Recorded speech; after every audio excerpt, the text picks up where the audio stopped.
Perkenalkan, saya Amanda Indonesia dari Jurusan Farmasi Angkatan 2021, Fakultas Matematika dan Ilmu Pengetahuan Alam Universitas Sriwijaya. Di video kali ini, saya akan membuat video pembelajaran dengan materi jaringan epidermis, modifikasi akar, batang, dan daun, serta uji oksigen sebagai hasil dari fotosintesis.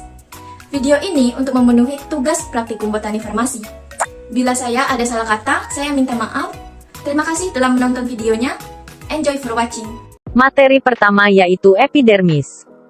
Jaringan epidermis adalah jaringan pelindung seluruh organ tubuh tumbuhan terdiri satu lapis sel dan sel tertutup rapat tanpa ruang antar sel, memiliki banyak vakuola dan protoplasma, dan dinding sel mengandung lignin, kutikula, dan pektin. Bentuk epidermis trikoma, stomata, kubus, dan banyak lagi. Trikoma adalah rambut-rambut yang tumbuh dari sel-sel epidermis dengan bentuk, susunan, serta fungsinya yang bervariasi. Trikoma biasanya muncul pada permukaan luar hampir seluruh organ tumbuhan, baik organ vegetatif seperti daun, cabang, daun pelindung, dan akar, maupun organ reproduksi seperti sepal, petal, stamen, ginosium, biji, dan buah. Fungsi dari trikoma yaitu untuk mengurangi penguapan dan penyerapan air. Modifikasi trikoma dapat diklasifikasikan menjadi dua golongan, yaitu trikoma non-glandular yang tidak mempunyai sekresi dan trikoma glandular yang mempunyai hasil sekresi. Berdasarkan jumlah sel yang membangunnya, trikoma dapat dibedakan menjadi uniseluler dan multiseluler. Trikoma uniseluler merupakan trikoma yang terdiri dari satu sel, sedangkan trikoma multiseluler merupakan trikoma yang bersel banyak. Stomata atau yang biasa kita sebut dengan mulut daun, fungsinya adalah untuk respirasi, pertukaran CO2 dan oksigen. Penguapan stomata banyak terletak di epidermis bawah daun. Stomata merupakan celah dalam epidermis yang dibatasi oleh dua sel epidermis yang khusus, yakni sel penutup. Sel yang mengelilingi stomata dapat berbentuk sama atau berbeda dengan sel epidermis lainnya. Berdasarkan susunan sel epidermisnya, stomata dapat dikelompokkan menjadi 6 tipe, yaitu anomositik, anisositik, parasitik, diasitik, aktinositik, dan tipe siklositik. Berdasarkan letak pada stomata permukaan daun, stomata dapat dikelompokkan menjadi 3, yaitu amfistomatik, hipostomatik, dan epistomatik. Modifikasi akar, batang, dan daun. Keanekaragaman tumbuhan dapat ditinjau dari struktur morfologinya, baik dari daun, batang, akar, serta bunga, dan juga organ modifikasi. Morfologi batang untuk vegetatif tingkat pohon dapat menjadi karakteristik arsitektur pohon tersebut. Tumbuhan memiliki 3 pokok dasar, yaitu akar, batang, serta daun, dan sebagian lainnya merupakan modifikasi dari ketiga pokok dasar tumbuhan tersebut.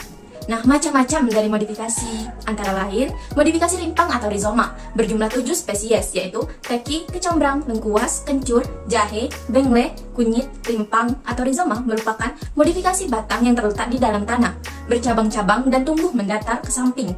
Modifikasi batang stolon atau geragi sebanyak 4 spesies, yaitu teki, semanggi, stroberi, dan kentang. Stolon atau geragi merupakan modifikasi batang yang tumbuh menyamping dan di ruang ruasnya tumbuh bakal tanaman baru. Nah, modifikasi yang ketiga yaitu batang umbi atau tuber kaulogenum. Memiliki 4 spesies, yaitu ubi jalar, keladi, teki, dan kentang. Umbi batang merupakan modifikasi batang yang membengkak atau bangun bulat seperti kerucut atau tidak beraturan dan merupakan tempat penimbunan makanan. Modifikasi yang keempat yaitu modifikasi duri atau spina. Memiliki 3 spesies, yaitu takoka, naga, dan kaktus. Duri atau spina merupakan modifikasi dari batang serta daun yang sukar ditanggalkan dari batang. Modifikasi batang yang paling sedikit ditemukan adalah umbi lapis atau bulbus dan bonggol ubi atau kormus. Masing-masing hanya ditemukan 1 spesies, yaitu bakung serta pisang. Umbi lapis atau bulbus merupakan modifikasi batang dan daun yang berlapis-lapis. Dikatakan umbi lapis dikarenakan struktur susunannya yang berlapis-lapis. Bonggol merupakan modifikasi pangkal batang yang berbentuk bulat, pendek, serta berada tepat di bawah permukaan tanah. Bonggol yang memiliki fungsi tambahan sebagai tempat cadangan energi. Alat pembelit atau sulur merupakan karakteristik umum berbentuk spiral. Modifikasi sulur ini berguna sebagai alat pembelit atau pemanjat bila tanaman ingin memanjat. Nah, modifikasi yang kelima yaitu kuncup atau gema, merupakan calon tunas, dan modifikasi dari batang serta daun. Alat tambahan atau organ aksesoria, organ ini digunakan untuk kelengkapan tumbuhan, supaya keberadaan memiliki kekhasan masing-masing, seperti pada daunnya, batangnya, maupun pada buahnya.